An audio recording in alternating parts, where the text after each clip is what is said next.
On l'a attendu longtemps, il est bel et bien arrivé. Les températures dépassent les 30 degrés en ce début de semaine. Le soleil devrait rester bien présent dans notre région jusqu'à mercredi. Terrasses, points d'eau, espaces verts, les riverains envahissent ces espaces prisés pendant l'été, comme ici à Lambersart-Plage. N'oubliez pas bien évidemment le chapeau et la crème solaire. Il fait chaud mais on en avait besoin. Ça faisait longtemps qu'on n'a pas eu un si beau soleil, donc c'est assez soudain, mais voilà. On reste à la maison aux heures les plus chaudes pour éviter justement le soleil et les coups de chaleur. On boit plus d'eau puis on mange moins. On mange beaucoup plus froid. Moi j'aime bien la chaleur, donc c'est pas tellement un souci pour moi, mais je me hydrate bien. Je bois beaucoup d'eau. On se met à l'ombre et puis j'ai des brumisateurs, elle joue avec de l'eau. Voilà, on met de la crème. Parce qu'il fait moins chaud à l'ombre. Si je dois venir dans des moments où il fait très chaud, à ce moment-là, brumisateur par exemple, ou ces petites bombes, c'est peut-être pas très écolo, mais c'est vrai que ça rend beaucoup de service. On boit beaucoup plus, on fait plus attention à ça, on met de la crème solaire. Je leur laisse le t-shirt au niveau des enfants, plus la casquette, pour éviter qu'ils attrapent des coups de soleil. Il est recommandé de s'hydrater fréquemment, de se rafraîchir régulièrement et d'éviter les efforts physiques. Pour maintenir son logement au frais, mieux vaut calfeutrer le jour et ouvrir la nuit, comme ici à l'hôpital gériatrique d'Armentières. C'est dur parce que je dors beaucoup avec ça et j'aime pas ça.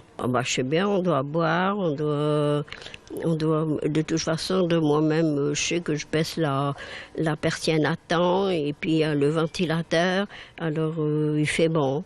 Chez nous, le plus important, je pense, ce sont les personnes à risque. Et donc, on a essayé d'identifier, par le biais d'une grille d'ailleurs, les personnes susceptibles de se déshydrater plus facilement. D'une part, parce qu'elles ont un déclin cognitif, une démence, et donc elles n'ont pas le réflexe de s'hydrater seules.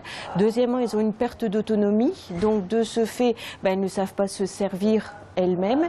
Ensuite, il y a aussi les gens de petit poids qui se déshydrateraient plus facilement, certaines pathologies comme le diabète, les gens qui ont de la diarrhée, des vomissements, les insuffisants rénaux, donc il faut être beaucoup plus prudent avec ces patients-là. Raison de ce regain de chaleur, l'anticyclone qui règne sur les îles britanniques.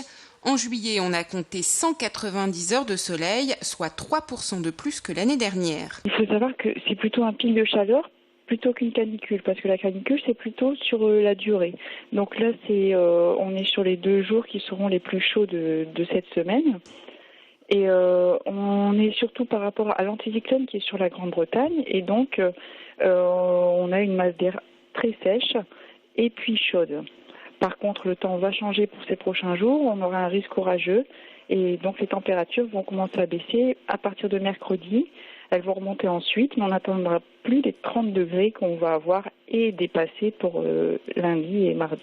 Pour les amateurs de mauvais temps, pas de panique, la pluie arrive dès le 29 juillet.